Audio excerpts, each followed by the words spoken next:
Good morning student, welcome to my channel home science A to Z. Home science A to Z channel में आप सभी का स्वागत है। आज से हम लोग फास्ट रिवीजन करेंगे, जिससे आप लोग का समय भी ना व्यर्थ हो और रिवीजन भी हो जाए। चलिए स्टार्ट करते हैं। पहला प्रश्न है, बुद्धि लब्धांक के आधार पर विभिन्न समूहों में विद्यार्थियों का वर्गीकरण उसकी स्वगरिमा को है। आपको यहाँ खाली जगह जो भरा वहाँ पे बताना है कि क्या रहेगा, और उनके शैक्षणिक निष्पादन को है। यहाँ पे क्या भरा जाएगा? बुद्धि लब्धि के आधार पर विभिन्न समूहों में विद्यार्थियों का वर्गीकरण उनकी स्वगरिमा को है। क्या है? स्वगरिमा को है, यानी कि स्वगरिमा को घटाता है और उनके शैक्षणिक निष्पादन को प्रभावित नहीं करता है। यानी कि ऑप्शन बी यहाँ पर सही है। नेक्स्ट क्वेश्चन है, जॉन डीवी द्वारा समर्थित लैब विद्यालय के उदाहरण हैं। जॉन डीवी द्वारा समर्थित लैब विद्यालय के उदाहरण हैं। पब्लिक विद्यालय, ऑप्शन बी सामान्य विद्यालय, ऑप्शन सी फैक्ट्री विद्यालय, ऑप्शन डी प्रगतिशील विद्यालय। कौन सा विद्यालय है? ऑप्शन डी यानी प्रगतिशील विद्यालय। नेक्स्ट क्वेश्चन है, लॉरेंस कोलबर्ग के द्वारा प्रस्तावित निम्नलिखित चरणों में से प्राथमिक विद्यालयों के बच्चे किन चरणों का अनुसरण करते हैं? जो प्राइमरी अवस्था होती है, जो पहली अवस्था है, कोलबर्ग के अनुसार वो किसके अनुसार कार्य करते हैं? ऑप्शन ए है आज्ञा पालन और दंड उन्मुखीकरण, ऑप्शन बी है वैयक्तिकता और विनिमय, ऑप्शन सी है अच्छे अंतर्वैयक्तिक संबंध, ऑप्शन डी है सामाजिक अनुबंध और व्यक्तिगत अधिकार। यहाँ पे कूट दिया हुआ है, बी ए सही है कि बी डी सही है कि सी ए डी सही है या ए और सी सही है। तो आप लोग पढ़े होंगे लॉरेंस कोलबर्ग ने क्या कहा है। जो उनकी प्राथमिक अवस्था होती है उसमें बच्चे क्या करते हैं?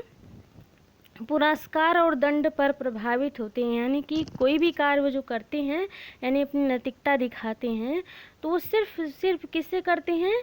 अपने पुरस्कार पाने की या दंड पाने की वजह से करते हैं। तो यहाँ पे ऑप्शन ए सही है, बी और ए, यानी कि वैयक्तिकता और विनिमय और आज्ञा पालन दंड उन्मुखीकरण के कारण। नेक्स्ट क्वेश्चन है, एक विद्यार्थी कहता है उसका दादा आया है। एक विद्यार्थी कहता है उसका दादा आया है, और एक शिक्षक होने के नाते आपकी प्रतिक्रिया होनी चाहिए। ऑप्शन ए है दादा आया है की जगह पर दादाजी आए हैं कहना चाहिए।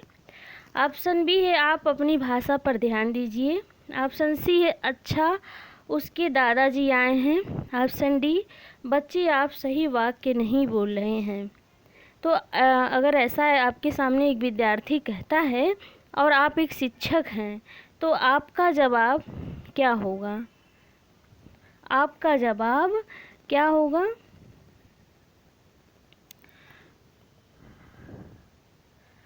तो क्या कहेंगे? आप एक अध्यापक हैं तो क्या कहेंगे? अच्छा आप उसके दादाजी आए हैं, यानी कि ऑप्शन सी सही ऑप्शन है।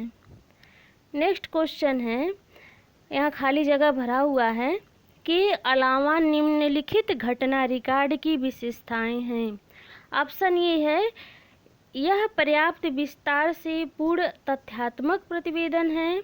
ऑप्शन बी है यह व्यवहार का व्यक्तिनिष्ठ साक्ष्य है।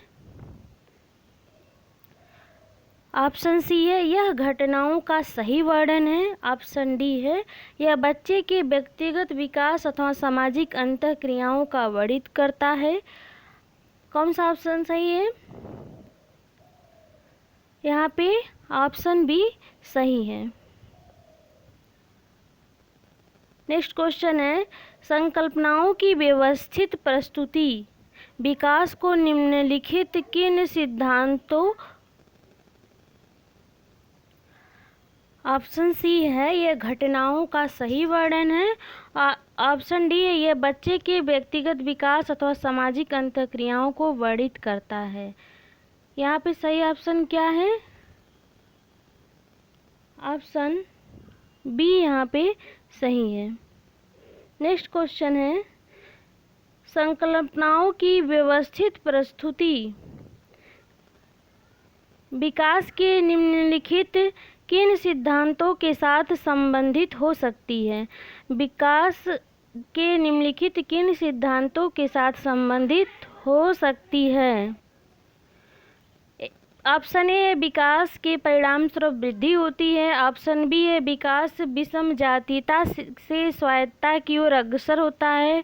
ऑप्शन सी है, विद्यार्थी विभिन्न दरों पर विकसित होते हैं। ऑप्शन डी है, विकास सापेक्ष रूप से क्रमिक होता है।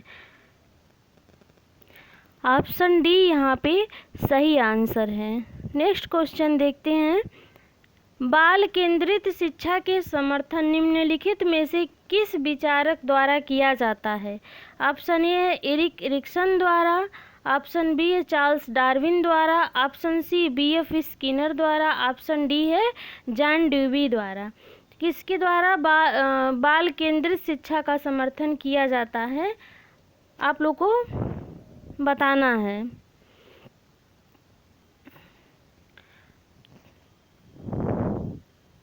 जॉन ड्यूवी द्वारा, क्योंकि ये प्रकृतिवादी थे। नेक्स्ट क्वेश्चन है, एकल अभिभावक वाले बच्चों को पढ़ाते समय शिक्षक को क्या करना चाहिए? एकल अभिभावक वाले जो होते हैं शिक्षक, उनको क्या करना चाहिए?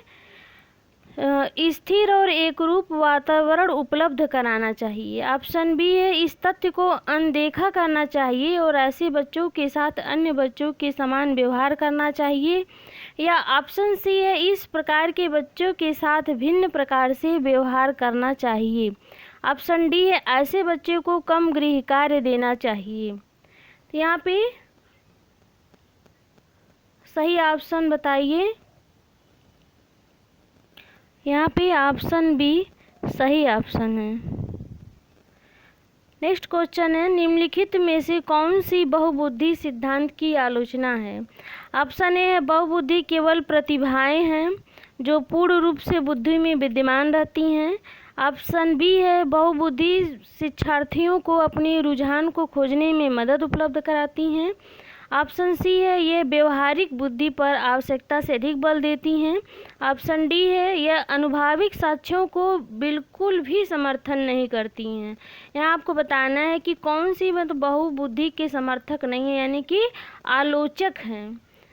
तो यहाँ पे ऑप्शन ए जो है सही है, क्योंकि बहुबुद्धि केवल प्रतिभाएं हैं जो पूर्ण रूप से बुद्धि में विद्यमान रहती है। ऑप्शन ए सही है। नेक्स्ट क्वेश्चन है, निम्नलिखित में से कौन से युग्म होने की संभावना सबसे कम है?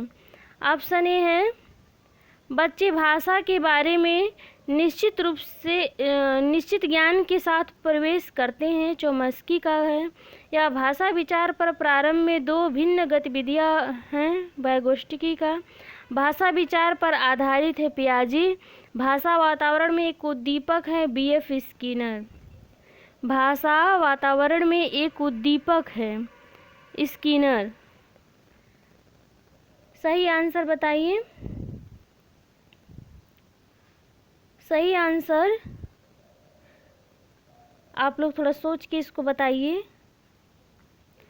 यहाँ पे ऑप्शन डी सही आंसर है।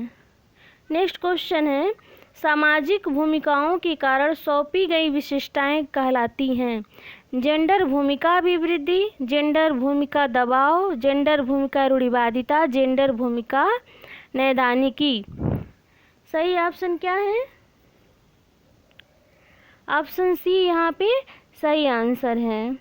नेक्स्ट क्वेश्चन है, के अतिरिक्त निम्नलिखित सभी सीखने के रूप में आकलन को बढ़ावा देते हैं।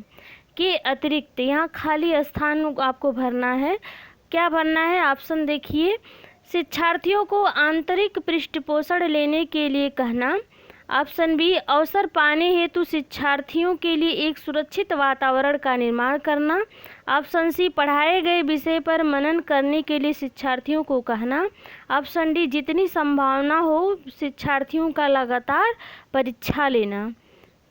जितनी संभावना हो शिक्षार्थियों का लगातार परीक्षा लेना। यहाँ पे ऑप्शन डी सही है। प्रश्न को पढ़िए पहले। नेक्स्ट क्वेश्चन है, जब एक बावर्ची खाना पकाते समय खाने को चखता है तो वह के समान है? सीखने का आकलन, ऑप्शन बी सीखने के लिए आकलन, सीखने के रूप में आकलन, ऑप्शन डी आकलन और सीखना। क्या होगा सही आंसर बताइए। यहाँ पे ऑप्शन बी सही है, सीखने के लिए आकलन। नेक्स्ट क्वेश्चन है, अंतरपरक अनुदेशक है। क्या है?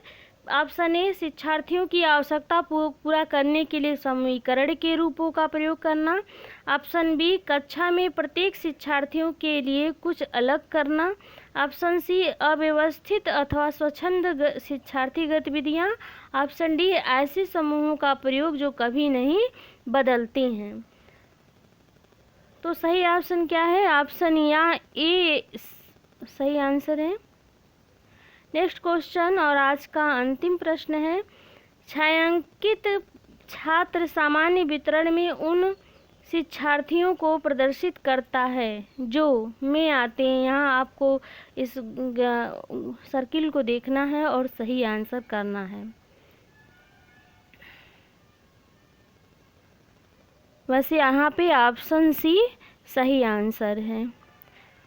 ये आज का मनोविज्ञान पर आधारित फास्ट रिवीजन से संबंधित कुछ प्रश्न थे जो कि होम साइंस से रिलेटेड जितनी भी परीक्षाएं होती हैं, टीजीटी, पीजीटी या नेट, जेआरएफ या डीएसएसबी, जितनी भी परीक्षाएं होती हैं, ये प्रश्न उनके लिए बहुत ही उपयोगी है।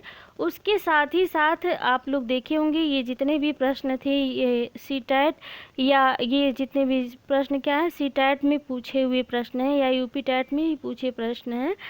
तो इसी तरह हम आप लोगों का डिमांड भी था कि थोड़ा सा फास्ट रिवीजन कराइए, तो हम ऑप्शन पे चर्चा नहीं कर रहे हैं। जब हम थियरी पढ़ाएंगे तो आप लोग को ऑप्शन भी इससे संबंधित बताएंगे।